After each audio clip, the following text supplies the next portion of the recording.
तो यहाँ क्या बताते हैं, तुम साहेब तुम संत हो, तुम सतगुरु तुम हंस। सतगुरु भी आप ही हो यथार्थ ज्ञान देने वाले, और तुम हंस। एक भक्त का रोल, यानी एक भक्त ने कैसे रहना चाहिए, कैसी उसकी दिनचर्या हो, कैसा व्यवहार हो, कैसे उसका आचरण हो, कैसी बोली हो, और कैसे वो रह रहा हो, कैसे निर्वाह करता हो, उसके लिए परमात्मा कहते हैं राज्य क्रमता राम की, रजा धरे जो शीस, दास गरीब दरस परस तिन बैठे जगदीश। कि जो परमात्मा ने आपके प्रारब्ध में लिख दिया, उसके आधार से आप जीना सीखो।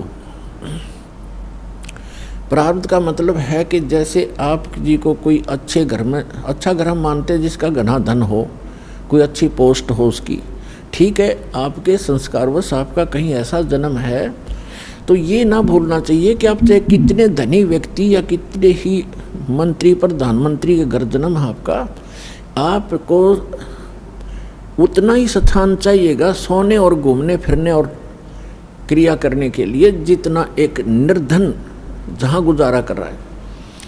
एक कक्ष में, एक मकान में 20 कक्ष हों ऊपर नीचे, तो उस व्यक्ति ने एक ही कक्ष में, एक रूम में, एक तख्त पर, बिल पलंग पर, उतने स्थान पर टाइम पास करना है।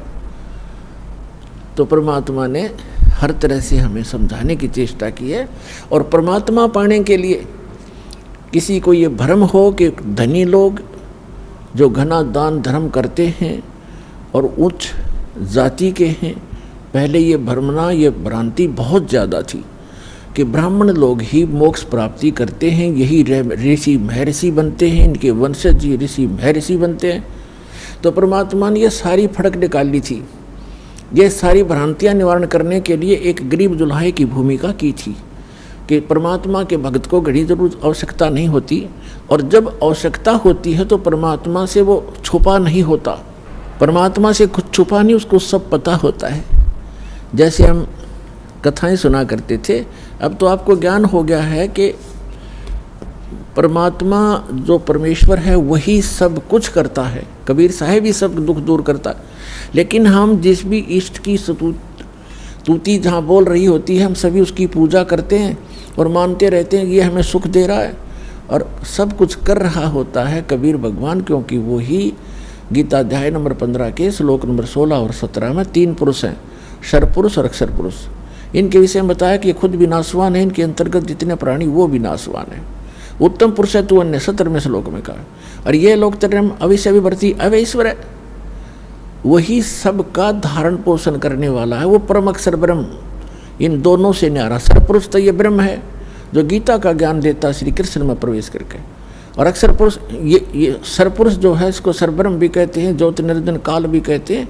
ये केवल 21 ब्रह्मांड का स्वामी है, और अक्षर पुरुष 7 संग ब्रह्मांड का स्वामी है। और परम अक्षर ब्रह्म गीता अध्याय नंबर 8 के श्लोक नंबर 1 के उत्तर में अर्जुन को गीता ज्ञानदाता कहता है कि वो परम अक्षर ब्रह्म है, वो तत्ब्रह्म जो गीता ज्ञानदाता से अन्य और सुप्रीम गॉड है, कंप्लीट गॉड है। तो गीता अध्याय नंबर 15 के श्लोक नंबर 17 में कहा कि उत्तम पुरुष तु अन्य परमात्मा इति उदाहरत है। और ये लोग तरम आविष्य विभर्ती अवैश्वर है, वो तीनों लोकों में प्रवेश करके सबका धारण पोषण करता है, इंक्लूडिंग ब्रह्मा विष्णु महेश की भी वही आपत्ति निवारण करता है। जैसा कि आपको कल बताया था कि समुद्र पर जो पुल नहीं बन रहा था वो परमात्मा आए थे, क्योंकि वो भी उनके बच्चे हैं। चींटी से लेकर हाथी तक, रंग से लेकर राजा तक, देव से लेकर महादेव तक, निरंजन और दुर्गा तक उसी के बच्चे हैं।